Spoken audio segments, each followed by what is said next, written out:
বুখারী মুসলিম শরীফের হাদিস। আল্লাহর হাবিব বলেন, লা ইয়াজনি যানি হিনা ইয়াজনি ওয়া হুয়া মুমিন, লা ইয়াশরিবু শারিবু হিনা ইয়াশরিবু ওয়া হুয়া মুমিন।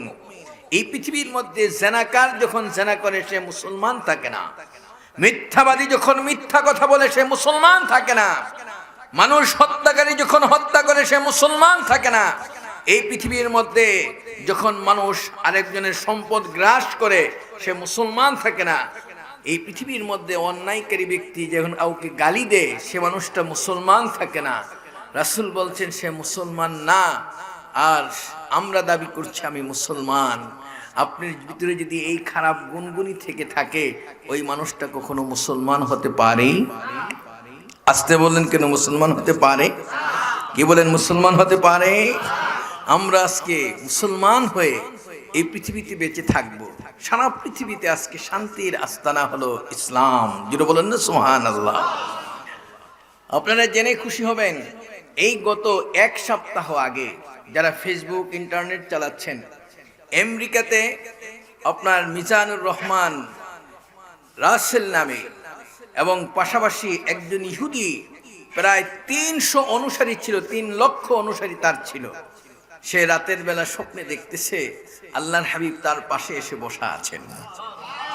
আল্লাহর নবীর নুরানি চেহারা মুবারক দেখার পরে রাসূলের দিকে হাসি দিয়ে তাকিয়ে আছে। আল্লাহর হাবিব তার দিকে তাকিয়ে বলেন, তুমি মুসলমান হও। সঙ্গে সঙ্গে রাতের বেলা ঘুমের মধ্যে সে মুসলমান হয়ে গেছে। মুসলমান হওয়ার পরে তার সমস্ত অনুসারীদেরকে ডেকে বলছে, আমি রাতের বেলা কিন্তু মুসলমান হয়েছি, আমি আর ইহুদি নাই, আমি এখন মুসলমান। ওই শব্দটা উচ্চারণ করার সাথে সাথে একসাথে আপনার 10,000 ইহুদি সঙ্গে সঙ্গে মুসলমান হয়ে গেছে। জোরে বলেন না সুবহানাল্লাহ। আর একটু জোরে বলেন না সুবহানাল্লাহ। এই সাম্প্রতিককালের ঘটনা, আপনারা জেনে খুশি হবেন। সারা পৃথিবীতে আজকে মানুষ খুঁজছে যে এই পৃথিবীতে শান্তি পেতে হলে ইসলাম ছাড়া উপায় নাই। কি বলেন? কথা ঠিক না বেঠিক? আমার নবী 1,500 বছর আগে এই কথাগুলি বলেছেন। আজকে এই রজব মাস, আমার নবীর সবচেয়ে বড় হৃদয় বিদারক যে ঘটনা ঘটেছিল আপনাদের সকলের জানা আছে।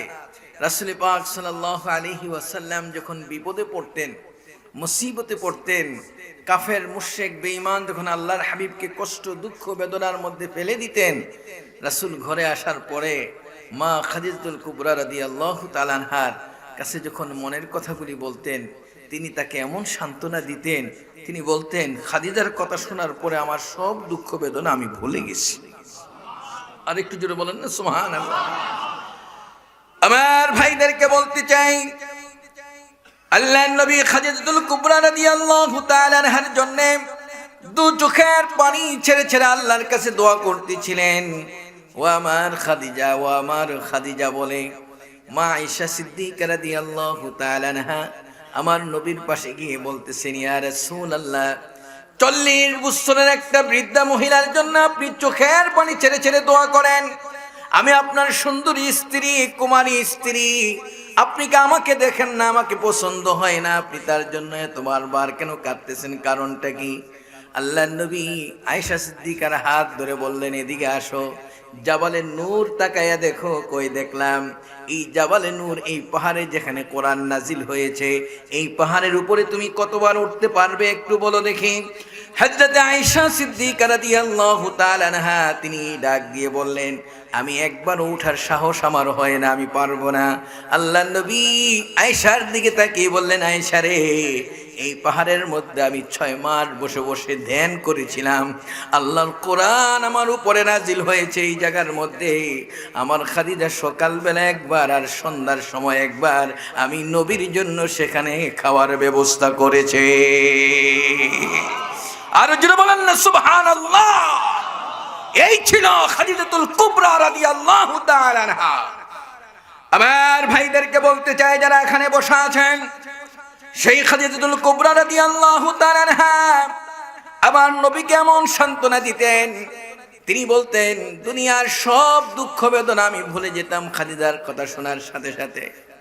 ও বন্ধুরা আমার, বুখারী মুসলিম শরীফের হাদিস। আল্লাহর নবী হঠাৎ করে আম্মা আয়েশা সিদ্দিকাকে ডেকে বললেন, ও ও আয়েশা, তুমি বলো দেখি খাদিজার বান্ধবী কারা আছে, একটু আমার কাছে তাদের লিস্টটা দাও। সঙ্গে সঙ্গে যখন এই কথা বলার পরে আয়েশা সিদ্দিকা বলে, ইয়া রাসূলুল্লাহ, ইয়া হাবিবাল্লাহ, আমার কাছে এই লিস্ট আমি দিতে পারবো না, সামান্য কয়েকজনের নাম আমি জানি। কয় তাই নাকি?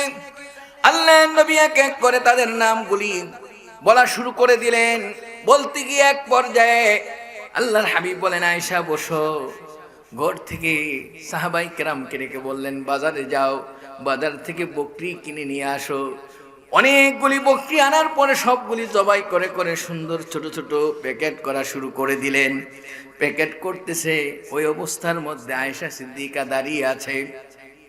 আল্লাহর নবীর দিকে তাকিয়ে বলেন, ইয়া রাসূলুল্লাহ, এই প্যাকেটগুলি পড়ার পিছনে কি কারণটা আমরা বুঝতে পারলাম না, কারণ কি বলেন? সঙ্গে সঙ্গে আমার নবী বললেন, আয়েশা রে, তুমি জানো না আজকের এই দিনে আমার খাদিজা দুনিয়াতে ছিল, আজকে দুনিয়ায় নাই। আমি এই জন্য তার বান্ধবীদের কাছে হাদিয়া পাঠাচ্ছি। যখন খাদিজার পক্ষ থেকে তার বান্ধবীরা এই হাদিয়াটা পেয়ে যাবে, ওই খাদিজার জন্য দোয়া করবে, চোখের পানি ছেড়ে ছেড়ে কাঁদবে, আল্লাহর কাছে তার জন্য দোয়া হয়ে যাবে, তার কথা স্মরণ করবে। আমার বন্ধুদেরকে বলতে চাই, আমার নবী হযরতে খাদিজাতুল কুবরার জন্য যদি ইসালে সব দোয়া করাতে পারে, আমি আর আপনি আমার মায়ের জন্য, বাবার জন্য দোয়া করাতে পারি কি পারি না? আরো জোরে বলতে হবে, পারি কি না? আজকে আপনাদের এলাকায় আছে কিনা জানি না, আমাদের একজন আলেম ওলামা ফতুয়া দিতে গিয়ে এত নিকৃষ্ট পর্যায়ের ফতুয়া তাদের মুখ থেকে বের হয় যে খাইলে দোয়া করা যাবে না, দোয়া করলে খাওয়া যাবে না। কোথায় পেয়েছো তুমি? এটা বুখারী শরীফের হাদিস। আল্লাহর হাবিব ঘোষণা দিয়েছে যে খাদিজাতুল কুবরা রাদিয়াল্লাহু তাআলা আনহার জন্য বুশরে ওই সময়ের মধ্যে তিনি তার বান্ধবীদেরকে দাওয়াত দিয়ে ঘরে নিয়ে গোশতের ব্যবস্থা করেছে। জোরে বলেন না সুবহানাল্লাহ। আজকে কবরবাসীদের উদ্দেশ্যে ইসালে সওয়াব হচ্ছে। আপনারা যতটুকু খুশি হয়েছেন, একটু ওয়াজ শুনবেন, হয়তো বা কান সুখ হবে, কালকে হয়তো বা কয়েকটা কথা মনে থাকবে, পরশুদিন আর মনে থাকবে না। কিন্তু যারা আজকে কবর শুয়ে আছে, যেরকমভাবে এই পৃথিবীর মধ্যে ঈদের আনন্দ কোনো পরিবেশে বাচ্চারা যেমন খুশি হয়, কবরের মুর্দারগুলি তার চেয়ে শতগুণে বেশি খুশি হয়ে গেছে। আর একটু জোরে বলবেন না সুবহানাল্লাহ। আপনারা এই কয়েকজন মানুষ বসা আছেন, চক্ষু বন্ধ করে একটু দেখেন। আমি আপনাদেরকে গুনাহগার বলে যাচ্ছি, একটু চক্ষু বন্ধ করে দেখেন। আপনার পাশে আপনার বাবা বসে আছে, আপনার মা বসে আছে, আপনার দাদা বসে আছে, আপনার আপনজন বসে আছে। হাদিস শরীফের মধ্যে আসছে, যখন কোনো দিনই মজলিস হয়, কবরের রূহগুলি সব সেখানে চলে যায়। আর জোরে বলেন না সুবহানাল্লাহ। আজকে কেন্দ্রীয় কবরস্থানের সব রূহ এখানে বসা আছে। আপনার পাশে বসা, চক্ষু বন্ধ করে দেখো, যদি চোখ থাকে মায়ের সাথে বাবার সাথে এই মজলিসে বসে দেখা হবে। বন্ধুরা আমার, আজকে যারা এখানে বসা আছেন, এর নাম হলো ইসালে সওয়াব, এর নাম হলো মাহফিল, এর নাম হলো দোয়ার আয়োজন। আমি যে কথাটুকু বলতেছিলাম, এই রজব মাসে আল্লাহর হাবিব তিনি খাদিজাতুল কুবরা রাদিয়াল্লাহু তাআলা আনহাকে হারালেন। রাসূলের মনটা খারাপ। কোথায় যাবেন? খাদিজার কাছে মনের কথা বলতেন, দুঃখের কথা বলতেন। ও বন্ধুরা আমার, খাদিজা বিদায় হওয়ার পরে তিনি ভাবলেন, চাচা ছিলেন খাজা আবু তালেব, আল্লাহর নবীর পাশে দাঁড়াতেন, কেউ তাকে কিছু বলতে পারতো না, সাথে সাথে তিনি দাঁড়িয়ে যেতেন। আমার ভাতিজার উপর যদি একটা ফুলের টোকা পড়ে, আমি এই খাজা আবু তালেব তার জীবনটা শেষ করে দেব। কি সুন্দর করে ওই অবস্থার মধ্যে তার পাহারাদার ছিলেন, আমার নবীর পাশাপাশি থাকতেন। হঠাৎ করে আল্লাহর নবী তিনি দেখলেন মুমূর্ষ অবস্থায় চাচা পড়ে আছে। রাসূল তার পাশে গিয়ে দাঁড়িয়ে গেলেন। ওই অবস্থার মধ্যে রাসূল ঘরের মধ্যে বসে বললেন, চাচা, জীবনে আমার জন্য কত কষ্ট করলেন, আমি আপনার পাশে এসেছি।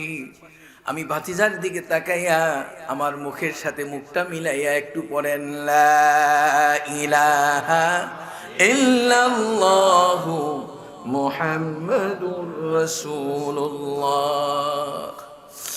যখন তিনি পড়ার জন্য আগ্রহ প্রকাশ করলেন, জিহ্বাটা নড়তে ছিল। আবু জাহেল পিছন দিক থেকে এসে বলে, জীবনের শেষ মুহূর্তে এসে বাবার ধর্মের উপরে, মায়ের ধর্মের উপরে চুলকানি মারতে চাচ্ছ, এখন তুমি মুসলমান হয়ে মারা যাবে, সারা পৃথিবীতে আমরা বদনামের মধ্যে পড়ব। আস্তে করে তার জবানটা বন্ধ হয়ে গেল, তিনি আর কলেমাটা পড়তে পারলেন না। আবু জাহেলের কথা শোনার পরে চাচা মুখটা বন্ধ করে ফেলেছে।